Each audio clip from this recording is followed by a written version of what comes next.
Hello, അപ്പോൾ ഞാൻ ഇന്ന് എത്തിയിരിക്കുന്നത് എവിടെയാണെന്ന് വെച്ച് കഴിഞ്ഞാൽ കൊടുങ്ങല്ലൂർ ക്ഷേത്രത്തിലേക്കാണ്. ഇന്ന് താലപ്പൊലിയുടെ 2ാം ദിവസമാണ്.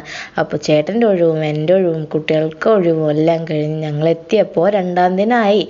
അപ്പോൾ ഞാനിപ്പോൾ എത്തിയിരിക്കുന്ന ഒരു 10-11 മണിക്ക് ശേഷമാണ്. അപ്പോൾ ഞാനും ചേട്ടനും കൂടി പടിഞ്ഞാറേ നട വഴി ആദ്യം കയറി, കാരണം പാർക്കിംഗ് ഒന്നും കിട്ടിയിട്ടുണ്ടായിരുന്നില്ല.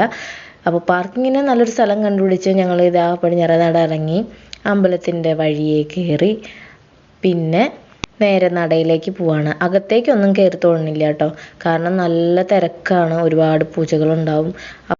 അപ്പോൾ ഇന്നത്തേക്ക് നടയിൽ കയറി തൊഴലെന്നുള്ള പ്ലാൻ ഞങ്ങൾ ഉപേക്ഷിച്ചു. പിന്നെ ഒരു ദിവസം തിരക്കില്ലാത്ത ദിവസം വരാമെന്ന് വിചാരിച്ചു. അങ്ങനെ നോക്കുമ്പോഴാണ് അവിടെ പടുക്ക വയ്ക്കൽ എന്നുള്ള ആചാരം കണ്ടത്.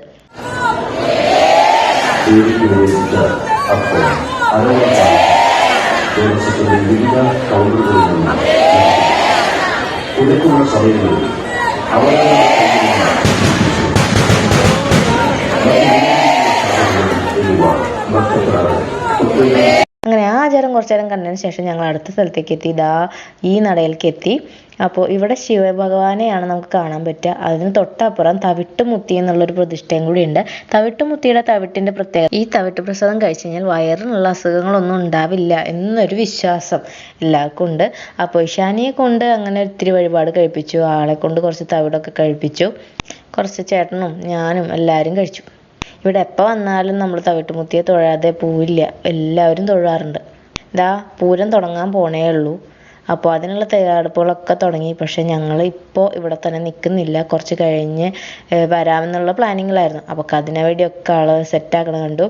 അപ്പോൾ ഞങ്ങൾ കേരള ബുക്സ് ഇല്ലേ നമ്മുടെ, അപ്പോൾ അവിടെ നോക്കിയപ്പോഴാണ് പണ്ട് ഞാൻ LP സ്കൂളിലൊക്കെ പഠിച്ച സമയത്ത് സ്കൂളിൽ നിന്ന് കിട്ടിയിരുന്ന കുട്ടികളുടെ ദ്വീപ് കണ്ടത്. എനിക്ക് നൊസ്റ്റാൾജി അടിച്ച് ഞാൻ അത് കുറച്ച് നേരം നോക്കി. അപ്പോൾ അതിൻ്റെ തൊട്ട് ഫ്രണ്ടിലാണ് നമ്മുടെ ഡാവിഞ്ചി സുരേഷ് ഒരുക്കിയിട്ടുള്ള ഇപ്രാവശ്യത്തെ മൂവിങ് മിറാക്കിൾ കണ്ടത്. ഇത് അദ്ദേഹത്തിൻ്റെ 25ാം വാർഷികമാണ്. 25 വർഷമായിട്ട് പുള്ളി അടിപൊളി സ്കൾപ്ചറൊക്കെ വയ്ക്കാറുണ്ട്.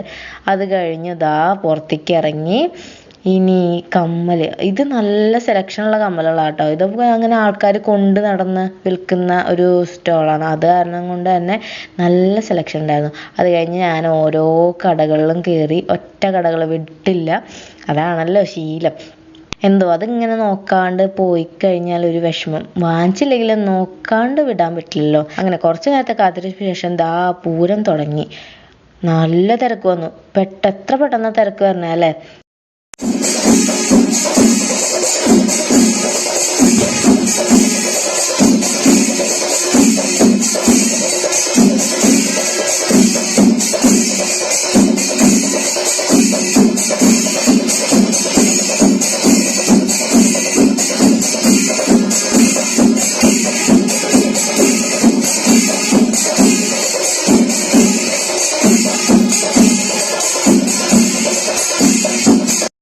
അപ്പം മേളം കഴിഞ്ഞതിന് ശേഷം ഇഷാനിക്കുള്ള പർച്ചേസിങ് തുടങ്ങി. ആദ്യം തന്നെ 100 രൂപയുടെ ഒരു പാവ വാങ്ങി. പിന്നെ നോക്കൂ 150 രൂപയുടെയൊക്കെ ബാഗുകൾ. പക്ഷെ ഇതൊന്നും ഞങ്ങൾ വാങ്ങിയില്ല കേട്ടോ, ജസ്റ്റ് കണ്ടു പോവുക അത്രേ ഉള്ളൂ. എസ്പിൻ്റെ വിളി വന്നാലും കുറച്ച് ചിപ്സും പൊരികളെല്ലാം വാങ്ങിച്ച് കയ്യിൽ പിടിച്ചു. കുറച്ച് വീട്ടിലേക്ക് ഞങ്ങൾ വാങ്ങിച്ചു. പിന്നെ അവിടെ തന്നെയുള്ള ജ്യൂസ് കടയിൽ പോയി 2 ജ്യൂസൊക്കെ കുടിച്ചു. ഇഷാനിക്കാണെങ്കിൽ കണ്ട സാധനങ്ങളെല്ലാം വേണം. അതിനുള്ള കുറച്ച് കുറുമ്പൊക്കെ ഉണ്ട്. എല്ലാം നമ്മൾ വെച്ച് കൊടുക്കില്ലല്ലോ. അപ്പോൾ റൈഡ്സിൽ കയറണം എന്നൊക്കെ വിചാരിച്ചിട്ടാണ് ഞാൻ വന്നത്. പക്ഷെ അതൊന്നും വർക്ക് ചെയ്തിട്ടില്ല. ഇതൊക്കെ ഇനി എപ്പോൾ ഓണാനാണ്? അതൊക്കെ അവർക്ക് നേരത്തെ ഓണാക്കി തുടങ്ങിക്കൂടെ അല്ലേ.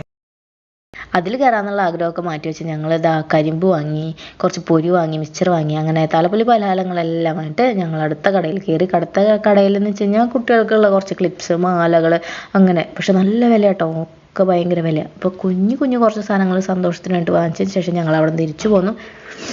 ഇതൊക്കെ കാണാനുള്ള ഭംഗി കാരണം കുറച്ച് വീഡിയോസൊക്കെ എടുത്ത് വെച്ചതാണ്. കാരണം തൂക്കിയിട്ട സ്റ്റൈലൊക്കെ നല്ല രസമല്ലേ. ഇതെല്ലാം വിറ്റ് പോവാ പോലെ. ഇത് ഞാനും ഇഷാനിയും കൂടി പർച്ചേസിങ്ങിൻ്റെ ഒരു വീഡിയോ ചേട്ടനെ കൊണ്ട് എടുപ്പിച്ചതല്ല, ആളെടുത്തതാണ്. അപ്പോൾ ഇതായപ്പോൾ തന്നെ അവൾക്ക് വിശക്കണമെന്ന് പറഞ്ഞ് ബഹളമായി തുടങ്ങി. അപ്പോൾ ഞങ്ങൾ നൈസായിട്ട് അവിടെ നിന്ന് ഇറങ്ങി. ഇനി നേരെ ഭക്ഷണമൊക്കെ കഴിച്ച് എൻ്റെ വീട്ടിലൊക്കെ ഒന്ന് കയറി. ഞാൻ പഠിച്ച സ്കൂളൊക്കെ ഒന്ന് കണ്ടു, നൊസ്റ്റാൾജി ഇറക്കി. ഇനി തിരിച്ചു പോവാണ്. അപ്പോൾ താലപ്പൊലിക്ക് വരാത്തവരെല്ലാം വരിക, താലപ്പൊലിയൊക്കെ എൻജോയ് ചെയ്യുക. അപ്പോൾ ഇന്നത്തേക്ക് ഞങ്ങൾ ഇവിടെ നിന്ന് ഇറങ്ങുകയാണ്. അപ്പോൾ ടാറ്റ ബൈ ബൈ.